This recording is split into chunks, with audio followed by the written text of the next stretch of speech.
una mirada, proyectos que han generado algunas ronchas respecto a la posibilidad de indultar, por ejemplo, a personas que hayan sido detenidas en el contexto del estallido social, para ver también en qué están en Revolución Democrática, Frente Amplio, se vienen muchos procesos de elecciones, cuánta unidad se va a lograr generar. Son algunos de los temas que vamos a abordar junto al senador, justamente de Revolución Democrática, Juan Ignacio Latorre. Senador, muy buenos días, ¿cómo está? Hola Bárbara, buenos días. Muy bien, gracias por la invitación. Muchas gracias a usted por acompañarnos y partamos justamente con ese proyecto que mencionaba. ¿Qué le parece todas las críticas que se han generado a propósito de la posibilidad de indultarlo? Bueno, sí, se ha generado harta polémica. A mí me llamó la atención el anuncio del veto del presidente Piñera, que está en toda su facultad hacer ese anuncio. Es como una amenaza, digamos, de que lo va a vetarlo si es que el proyecto avanza, antes de empezar a tramitarlo, porque nosotros recién lo presentamos la semana pasada junto a la senadora Adriana Muñoz, que es presidenta del Senado, además integrante de la Comisión de Derechos Humanos. Yo como presidente de la Comisión de Derechos Humanos, yo soy autor del proyecto. Esto ha sido trabajado, no fue un capricho que se nos ocurrió de un día para otro para generar polémica, sino que esta es una demanda que viene desde un grupo de familiares de presos de la revuelta junto a redes de la sociedad civil. Por ejemplo, a mí me contacta Fanny Poyarolo, psiquiatra que fue ex senadora del Partido Socialista. Ella está tiempo con agrupaciones de familiares, me contacta y yo empiezo a vincularme también hace meses, grupos de abogados, de derechos humanos, especialistas en materia penal. O sea, este es un proyecto que ha sido trabajado, digamos, con las bases y con la demanda, sobre todo los familiares de los presos de la revuelta. No es que Perdón, una pequeña precisión porque también se ha puesto en manto de duda que no debería hablarse de indulto, sino más bien de amnistía o de otro instrumento, dado que acá no hay condenas todavía.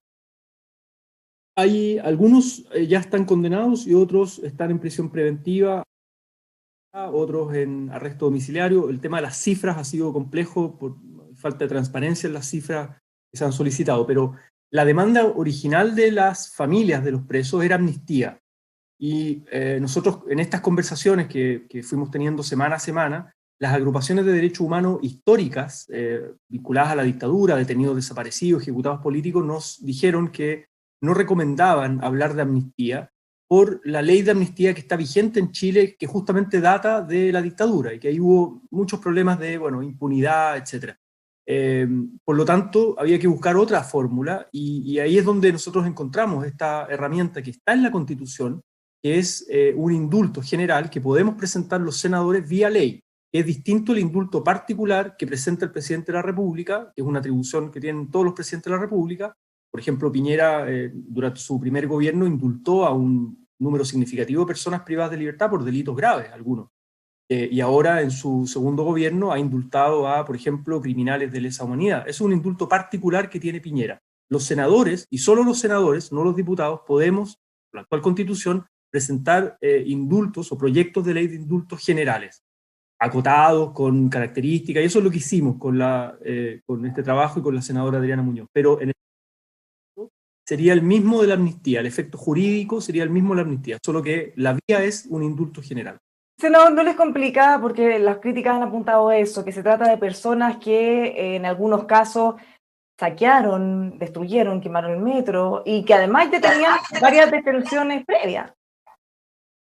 A ver, hay de todo. Primero, nosotros dejamos fuera delitos terroristas, lo dejamos fuera del catálogo de delitos y también delitos de sangre, de agresión, digamos, y muerte a otras personas. Eh, la mayoría son delitos por desórdenes públicos, delitos contra la propiedad, en un contexto, y por eso nosotros lo acotamos a un periodo de tiempo, acotado a un periodo de tiempo, y en un contexto de masivas movilizaciones sociales y también de masivas violación a los derechos humanos. Ese es el contexto en el cual presentamos el proyecto de ley. Sí, pero a su juicio, ¿qué podría justificar que personas que dañaron propiedad, por ejemplo, pudieran acceder a esto, a este indulto? ¿Es parte para ustedes el daño de la propiedad como de la manifestación y de la movilización? No, no, nosotros siempre hemos abogado por el derecho a la protesta social y que debería ser pacífica, pero en Chile, y ese es el tema con este proyecto de ley, no estamos en un momento, lo que ocurrió en el estallido social, sino que hubo masivas movilizaciones sociales con todo lo que implicó el estallido social, con barricadas también, con enfrentamiento con la policía, todo el tema de la primera línea, etc. y de masivas violaciones a los derechos humanos, y donde muchos detenidos, donde hubo una especie de pesca de arrastre a muchísimos detenidos, miles de detenidos formalizados, sin pruebas, o con la única prueba de partes policiales o de testigos policiales, que después se han ido cayendo de manera impresionante. O sea, hay muchísima gente. Por ejemplo, usted mencionaba el incendio al metro. Obviamente eso es un delito gravísimo.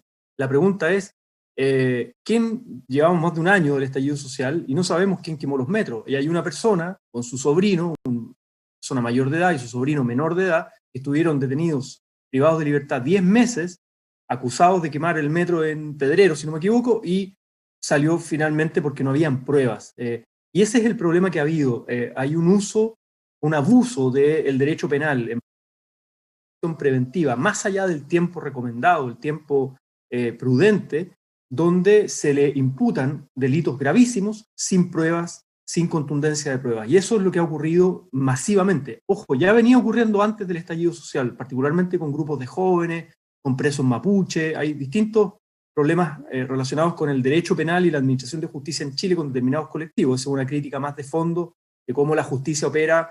Para un lado, por ejemplo, mano blanda con los delitos de cuello y corbata, y mano dura con determinados grupos sociales, ¿no? Pero con el estallido social esto se incrementó de manera muy masiva, perdón.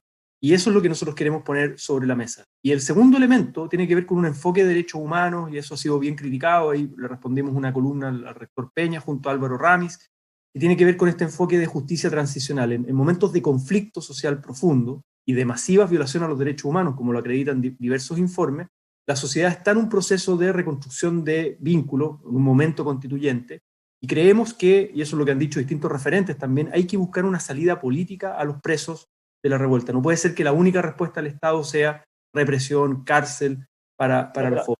No comparten, porque Carlos Peña hace unos días en una columna decía que se corren serios riesgos, porque si finalmente destruir, saquear eventualmente, quedara en la impunidad, bueno, ¿qué señal estamos dando? Finalmente, ¿cómo después lo vamos a hacer para poder mantener el orden público? Lo que pasa es que, y ahí la respuesta un poquito es, si nuestro sistema de administración de justicia estuviese funcionando bien, con pruebas contundentes, la policía fuese una policía que nos da confianza y legitimidad, que no vulnera los derechos humanos, que detiene a alguien con un uso proporcional de la fuerza, sin violar los derechos humanos, y que además hay una investigación basada en evidencia, basada en pruebas, bueno, no hay ningún problema, digamos, y los responsables de esos delitos tendrán que cumplir sus condenas, condenas que además tienen que estar, también ser proporcionales. Hay muchos jóvenes que están sin antecedentes previos. Hay algunos que tenían antecedentes previos, pero muchísimos que no tenían ningún antecedente previo. Y nosotros creemos que ha habido un abuso, insisto, un abuso de la prisión preventiva, de la formalización con delitos graves sin fundamento. Y eso yo creo que no funciona bien para una sociedad democrática, para una convivencia democrática, y más aún en el momento que estamos viviendo. Por eso es la propuesta. Ahora, Bueno, este es un proyecto de ley que y está siempre... hay una crítica también muy fuerte que ustedes hacen en el Poder Judicial. Entonces, ellos mismos, la vocera de la Corte Suprema, ha respondido a unas críticas respecto a que se estaría utilizando también con fines políticos, que lo decían ustedes en su carta hace unos días en el Mercurio. ¿Cómo ven ustedes eso? ¿Es real? ¿Creen que en el Poder Judicial se utilizan fines políticos para fallar? Cosa que es descartado la vocera de la Corte Suprema.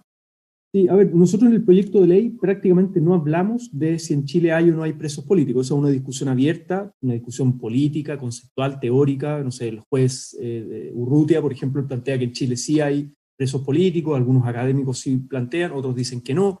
Nosotros no nos metemos en ese asunto. Nosotros más bien hablamos de los presos de la revuelta social en un contexto de estallido social y de masivas violaciones a los derechos humanos ¿Y para usted? para estos jóvenes. Que, mira, este es un debate, yo por lo menos me he acercado, me he aproximado a este tema, por ejemplo, a partir de los presos mapuche, que me involucré mucho en lo que fue la huelga de hambre de los presos mapuche, de Angol, de Temuco, del Machi Celestino, etcétera, y antes también, y se venía en Chile denunciando que hay presos políticos mapuche. ¿Por qué? ¿Qué decían ellos? Que nosotros, los mapuche, tenemos una demanda que es política, que es colectiva, de derechos colectivos, de reivindicación territorial, de autonomía, y somos criminalizados con mucha violencia, también con vulneración de derechos humanos, con todo el peso de la ley, con ley antiterrorista, etcétera, y también se abusa de la prisión preventiva, muchos casos. Pero en los casos en que han sido condenados, no son condenados por su lucha política, sino más bien por el hecho de haber incendiado o eventualmente dañado, o sea, por el delito, no por cómo piensan o por si el móvil es político finalmente.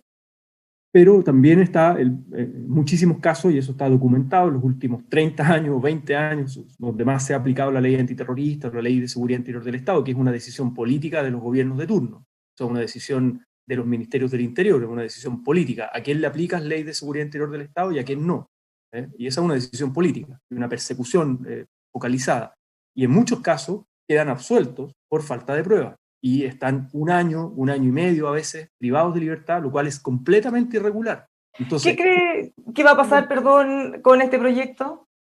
bueno, lo vamos a tramitar, eso es lo que me llama la atención, lo decía anteriormente, que Piñera anuncia el veto antes de ser tramitado. Normalmente Piñera ha anunciado otros vetos cuando ya los proyectos avanzan, se modifican y dice, bueno, este artículo no me gusta, lo veto o bien lo envío al Tribunal Constitucional.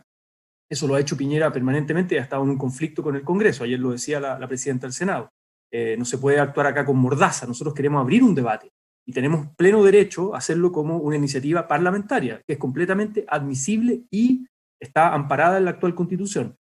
Y vamos a empezar a tramitarlo en la próxima sesión de Derechos Humanos, todo lo que se hace con cualquier proyecto de ley. Yo lo hago con mucha ecuanimidad en todas las comisiones donde me toca estar, escuchando todas las voces críticas al proyecto, las voces favorables al proyecto. Vamos a iniciar un periodo de estudio general de la idea general de legislar y queremos ir avanzando. El proyecto requiere 22 votos para ser aprobado en sala.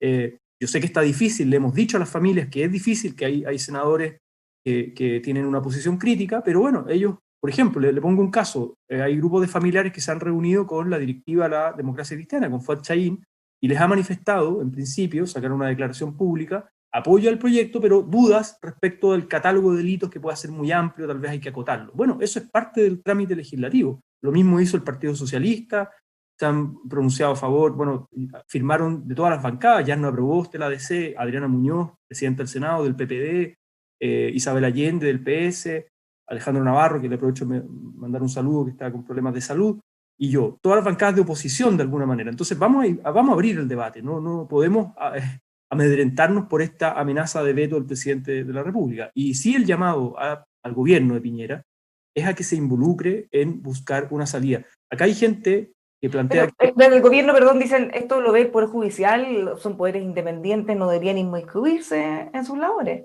Lo que pasa es que el gobierno toma la decisión de querellarse y puede dejar de querellarse, y hay penalistas que tienen críticas al proyecto y dicen acá deberíamos estudiar el caso a caso, perfecto, pero es estudiar el caso a caso después de un año del estallido social, de más de un año del estallido social. Bueno, ¿cuándo vamos a iniciar el caso a caso? Entonces, también nosotros estamos haciendo una contribución desde el poder legislativo, pero el gobierno tiene herramientas de coordinación, está querellado, es parte de los procesos, en muchos casos, y tiene espacios de coordinación con el Poder Judicial. Entonces, yo le digo, involúcrese, escuche los testimonios de los familiares, escuche de dónde vienen, quiénes son, y también hagámonos cargo de lo irregular que está funcionando en nuestro sistema de administración de justicia. Eso no lo podemos tapar bajo la alfombra. Senador, lo cambio de tema porque lamentablemente el tiempo es escaso. ¿Qué le pareció que ayer fuera el jefe de gabinete de la diputada Pamela Giles quien anunciara que iban a ingresar el proyecto para un tercer retiro del 10%? A ver, distinguir dos cosas. Uno, no me parece muy adecuado, en lo personal no me parece muy adecuado que el jefe de gabinete de una parlamentaria, que además es su pareja, y que además es candidato a gobernador en la región metropolitana, anuncie un proyecto de ley, y no la parlamentaria misma, digamos, ¿no? Que es la que tiene la atribución de anunciar, o sea, ocupa el espacio del Parlamento. Un jefe de gabinete me parece inadecuado, impropio, o sea, no al lugar, y eso no estoy de acuerdo con aquello, digamos. Pamela Giles tiene todo el derecho, y lo ha hecho anteriormente, y otros parlamentarios de distintos colores políticos, de presentar un proyecto de ley para un nuevo retiro del 10%. Esa es otra discusión, habrá que darla. Pero respecto a eso, hay un evidente uso político para sacar una ventaja de un acontecimiento importante. Claro, yo no sé si eso está regulado o no, tendría que ver si está regulado en el Código de Ética, lo tendrán que ver ahí también los diputados, pero yo por lo menos del tiempo que llevo 3 años en el Parlamento no he visto que un jefe de gabinete haga un punto de prensa para anunciar un proyecto de ley del parlamentario en el que trabaja y además siendo candidato a un Mi cargo, pareja, digamos, pareja de la diputada. Entonces, eso me parece un poquito como de la forma, si usted quiere, regular, impropio, etcétera. Pero más allá de aquello, el debate de fondo sobre el retiro del 10%, bueno, yo soy de la idea de, si recién se está implementando el segundo retiro, deberíamos tener un poquito más de prudencia, decir, bueno, ver cómo se comporta este segundo retiro, y la discusión de fondo es cómo los trabajadores y trabajadoras no siguen usando sus ahorros, ¿no? Sus ahorros, pagando el costo de la crisis con sus recursos. Y ahí la gran pregunta, y por eso estoy de acuerdo con avanzar en la otra iniciativa que tiene que ver con, por ejemplo, el impuesto a los superricos, con cuánto se ponen los superricos para paliar esta crisis, que aporten al bien común, a la justicia social, y también el gobierno, cuál va a ser su plan para el último año de gobierno de Piñera, de apoyo a las familias, sabiendo que vienen rebrotes, sabiendo que el tema de la vacuna va a ser lento, hay incertidumbre con aquello. Entonces le queda un año a Piñera de gobierno y la pregunta es, ¿cuál va a ser el plan de protección social a las familias para que lleguen a tiempo y no tarde, como ha ocurrido anteriormente? ahora vámonos ya, tema un poco más político, hablemos de su partido. ¿Qué le pareció lo que ha ocurrido, que haya salido también el diputado Pablo Vidal, la diputada Natalia Castillo? ¿Cómo quedan las cosas dentro de Revolución Democrática? A mí en lo personal me dolió la renuncia de ellos, la respeto, no la comparto, se los dije, hablé con ellos personalmente, ¿Usted uno ha es libre. pensado en algún momento mirar también del partido? Yo no, para nada. Yo creo que estamos viviendo momentos difíciles, pero estoy comprometido con el partido y con el Frente Amplio también. Algunos, he dicho por ahí, algunos dan por muerto el Frente Amplio y yo creo que vamos a dar alguna sorpresa y esto se puede proyectar. También estamos discutiendo la política de alianza con otros partidos, movimientos sociales, o sea, yo creo que vamos a seguir existiendo y nuestro programa que presentamos el 2017, yo estoy más convencido que nunca, que es un programa pertinente para el Chile de hoy con todo lo que ha ocurrido, pandemia, estallido social, etc. Yo les dije, me dolió la renuncia de ellos, la respeto, no la comparto, les deseo el mayor de los éxitos, les pedí también que puedan seguir siendo puente, que no se corten los puentes, en ese sentido hay cariño, hay respeto, diálogo, desde donde ellos decidan estar. Yo creo que teníamos diferencias políticas respecto, por ejemplo, la política de alianza para el proceso constituyente. Nosotros hicimos intentos por la lista unitaria, ellos también hicieron intentos por la lista unitaria, eso fracasó, no hubo voluntad política de muchos actores políticos, no solo el Frente Amplio, sino que la DC vetaba al PC, el PC no quería con la DC, etc. No había muchas condiciones para una lista unitaria y teníamos que optar. Y ahí la mayoría del partido opta más bien por armar una lista con el Partido Comunista y los movimientos sociales, y hay un sector del partido que es minoría, que opta por más bien la exconcertación, y yo creo que Pablo y Natalia estaban más por esa otra línea y vieron que eso no les acomodaba. Entonces, bueno, ese... Le complica, no, porque usted dice la mayoría del partido, pero en realidad votó un porcentaje bien bajito de todos los quienes militan, menos de 800 personas, y eso que era online, podía haber sido más fácil de participar. ¿Ven ustedes ahí tienen un problema también de cómo convocar a los propios? Sí, absolutamente, hay una autocrítica, lo ha dicho la presidenta del partido, Catalina Pérez. Nosotros tenemos un padrón de más de 30.000 personas, muchos de los cuales se inscribieron en un proceso anterior de primarias para levantar lo que fue la candidatura de Beatriz Sánchez y la primaria presidencial del Frente Amplio, y no hemos sabido, no hemos podido, no hemos sido capaces de integrar a esa masividad de gente que se inscribió en el partido, pero que no es militante en el día a día, que no es un militante activo. Y además esta consulta fue anunciada con muy poca anticipación, muy poco tiempo de deliberación en las bases, y porque además por estatutos teníamos que hacer algo, o sea, fue una mezcla de un tema administrativo, si usted quiere, o legal, porque nuestros estatutos dicen que para inscribir un pacto electoral nuevo, como es el del proceso constituyente, teníamos que tener un referéndum con las bases. Eh, Faltaba muy poco tiempo. Entonces, ahí claramente hay fallas, hay autocrítica, tenemos que ampliar mucho más la militancia, pero en el fondo era un debate donde, yo digo, la mayoría del partido activo que participa cotidianamente, la mayoría de la bancada, la mayoría del consejo político también, está por, y la actual directiva está por una alianza para el proceso constituyente con el Partido Comunista Independiente, lo cual no quita que busquemos todos los espacios de coordinación y diálogo con la centroizquierda tradicional o con otros espacios para lograr las mayorías en el constituyente. ¿A qué se refería, senador, cuando usted dice que se sienten en Revolución Democrática herederos de la Unidad Popular? Sí, eso me lo preguntaron en otra entrevista y alcancé a responder, no tuve mucho tiempo de desarrollar la idea, pero en el fondo nosotros siempre desde el inicio hemos sido eh, admiradores, por eso digo herederos, como una generación nueva, joven, de lo que fue el proceso de la Unidad Popular, de lo que fue el proceso de Salvador Allende, de la búsqueda de un socialismo democrático, ¿no? De la búsqueda de la superación de este modelo o esta versión extrema de capitalismo neoliberal por la vía democrática, por la vía institucional, pero también con los movimientos sociales, populares, etc. Y con un programa y un proyecto de transformación de largo plazo para la sociedad chilena. En ese sentido, nosotros admiramos lo que fue ese periodo. No así, o esto no implica que no tengamos críticas también políticas e históricas a lo que fue ese proceso, la construcción de mayorías, etcétera, y las divisiones internas en la coalición. Eso hay mucho que analizar respecto a aquello, pero en el fondo, en esta coyuntura, eh, nosotros ciertamente nos sentimos herederos de ese proyecto histórico y nos sentimos con la responsabilidad también de tomar la posta, no de repetir modelos, porque obviamente el siglo XXI trae sus propios desafíos, el cambio climático, el feminismo, la revolución tecnológica, etcétera, la profundización de la democracia, pero sí el desafío de la superación del neoliberalismo por la vía democrática y la construcción de un proyecto de socialismo democrático. Ahora usted decía que muchos comentan que Revolución Democrática está muerto. De alguna manera, el triunfo de Comunes en la primaria para gobernador de la región metropolitana debe haber sido un golpe duro para ustedes, me imagino. ¿Cómo cambian ahí las fuerzas también dentro del Frente Amplio? Sí, para nosotros fue una derrota dura y dolorosa la de Sebastián de Polo en la primaria. Pensábamos que ganaba y se están haciendo análisis, autocríticas de lo que fue ese proceso de primaria. Hay por decirlo así, una nueva configuración de fuerzas al interior del Frente Amplio, lo que no es malo, en el sentido de que otras fuerzas que anteriormente eran más pequeñas vayan creciendo también y haya una mayor simetría, digamos, en la fuerza y en esta coalición. Una coalición obviamente que está más pequeña, se han ido diputados, se fue el Partido Liberal. Yo eh, también considero que pues, me duele, digamos, la salida del Partido Liberal. Yo aspiraba a una coalición con mayor amplitud en ese sentido, mayor diversidad, ¿no? Pero también, bueno, respeto la decisión de aquello. Y yo creo que ahora se vienen reflexiones que se están dando muy profundas sobre el Frente Amplio, la manera de coordinarse, de coalición.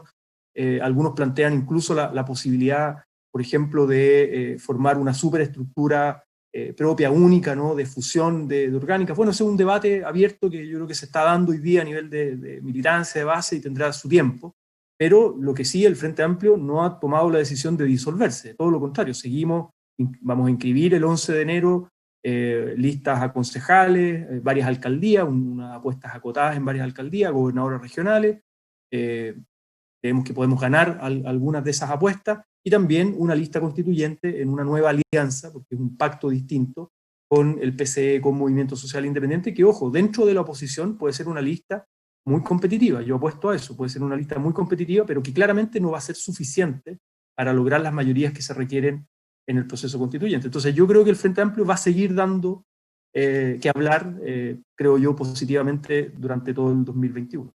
Senador, finalmente, y a propósito de eso, de lo que viene, ¿cómo ve usted la situación electoral del Frente Amplio en la quinta región? ¿Es una región importante para usted? Absolutamente, tuvimos una primaria muy competitiva que logró convocar a más gente que la primaria de la unidad constituyente, de la exconcertación. La derecha no presentó primarias, ganó Rodrigo Mundaca, a quien felicito, y fue un gran triunfo el movimiento social de Modatima. Yo creo que él tiene muchas posibilidades de ganar la gobernación regional, vamos a hacer todo el empeño por aquello. También algunas apuestas interesantes como Macarena Ripamonti en Viña del Mar. Va a ser muy competitivo porque hay muchas fuerzas que quieren competir ahí, pero ahí Macarena se está posicionando muy bien. Tenemos otras apuestas, Valeria Milipillán en Quilpué, de Convergencia Social, en Putaendo, en San Antonio va a haber una primaria en Comunes y el Partido Comunista. O sea, tenemos en la región en algunas comunas, Casablanca también, Papudo, hay algunas comunas, no toda la región. Vamos a ir con apuestas a la alcaldía, vamos a llevar concejalías, lista de concejales en muchas comunas. Yo creo que podemos sacar varios concejales, que eso nos permite también un mayor arraigo territorial. Y en la constituyente llevamos gente muy interesante como Jaime Baza, algunos militantes orgánicos, gente de los movimientos sociales también en nuestra lista. Eso se está construyendo la lista y yo creo que podemos en el fondo crecer como fuerza política en la región de Valparaíso. O sea, hay mucha esperanza ahí en lo que les puedan tener los resultados electorales en la quinta región, entonces, para el Frente Amplio. Absolutamente, yo creo que podemos crecer territorialmente en distintos cargos de elección popular, pero al mismo tiempo, y a mí me interesa mucho, el que no perdamos el norte de derrotar electoralmente y democráticamente a la derecha, y por lo tanto en algunos espacios vamos a tener que tener coordinación. Por ejemplo, en la misma gobernación regional, si nadie obtiene el 40% en primera vuelta, hay segunda vuelta. Rodrigo Mundaca pasa a segunda vuelta, vamos a necesitar coordinarnos con las fuerzas que apoyan hoy día a Aldo Valle, que yo respeto mucho al ex rector de la Universidad del Paraíso, Aldo Valle. Y al revés, si es que gana Aldo Valle, ¿ustedes van a estar ahí? Absolutamente, o sea, yo creo que si llegara a ganar Aldo Valle en primera vuelta, que no creo que pase, pero si él llegara a ganar y se enfrenta a la derecha, obviamente yo no me pierdo y tenemos que buscar la mayor coordinación para derrotar a la derecha, y eso implica un diálogo político, democrático, electoral desde ahora, no esperar la segunda vuelta, desde ahora. Y Valparaíso, porque Valparaíso también es bien emblemático con el alcalde Jorge Char. Ya reunió la firma que necesitaba por lo menos para presentarse como independiente. Sí, Jorge, bueno, está en una candidatura independiente, él mismo ha dicho que está más bien fuera del Frente Amplio, pero en una candidatura independiente, y nuestras orgánicas, y lo digo acá también desde Revolución Democrática, nuestro territorio en Valparaíso ha ido definiendo, ha ido discutiendo cuál va a ser, digamos, la postura respecto a este segundo periodo de Jorge Char. Y ahí probablemente no se ha terminado de zanjar, pero es un apoyo con ciertas condiciones, ahí se van a generar algunos diálogos. Me preocupa así que haya demasiada dispersión de fuerzas de la oposición en una primera vuelta. Yo en un momento planteé un escenario de primarias amplias para poder elegir a una sola candidatura. No se dieron las condiciones y bueno, cada uno fue por su lado. Me preocupa que haya un segundo periodo donde haya una profundización del proyecto, un programa participativo y la discusión sobre el apoyo de las orgánicas. En el fondo eso lo está discutiendo tanto Revolución Democrática como Frente Amplio. Lo que se defina, yo voy a estar ahí disponible para apoyar esa decisión colectiva. Senador, muchísimas gracias por su tiempo, por haber conversado con nosotros esta mañana. Que tenga un muy buen día. Muchas gracias, Bárbara, que esté bien, buen día. Dejamos a todos invitados a que sigan revisando nuestros contenidos aquí en emol.com.